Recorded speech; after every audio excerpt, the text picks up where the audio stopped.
Friends ఈ వేట అయితే మనకు చాలా ఎక్కువగా పడుతున్న చేపలు. మా నాన్న కాడ ఒకటి, మా అన్నయ్య కాడ ఒక చేప అయితే ఇప్పుడు ఒక్కసారి పడ్డ 2 చేపలు కూడా ఒకసారి నేను చూపిస్తాను చూడండి. మా అన్నయ్య ఏ విధంగా తీస్తున్నాడో, మా నాన్న కూడా ఏ విధంగా తీస్తున్నాడో. ఆ చేపలు అయితే పాముల్లో పొడవుగా అయితే ఉన్నావు, కానీ పాములు కాదు, దాన్ని అయితే కదిరి చేపలు అంటారు. ఆ చేపలు మీకు దగ్గరికి వస్తే వెలాంటి చేపలు క్లియర్గా తెలుస్తావు. వీడియో అయితే నాస్ట్ తక్కువ చూడండి, వెలాంటి చేపలు మీకు తెలుస్తుంది. ఎందుకంటే అలా చేపలు అయితే తక్కువగా పడతావు, గాలితలకి అయితే ఎక్కువగా వలలకు పడతావు. ఈరోజు మాత్రం మనకు చాలా ఎక్కువగా పడుతున్నావు అలాంటి చేపలు, కదిరి చేపలు. రేటు కూడా ఎక్కువగానే ఉందో. ఈ వేట అయితే చాలా బాగా అవుద్ది మనకు.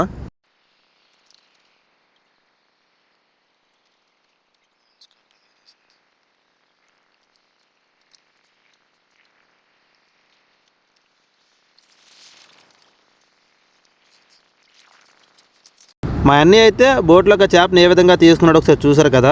ఆ చేప కూడా ఎలాగుందో మీరు చూసారు కదా. ఇంకా మా నాన్నగారు కూడా ఎలాంటి చేప పడ్డది నేను చూపిస్తాను, ఒకసారి చూడండి.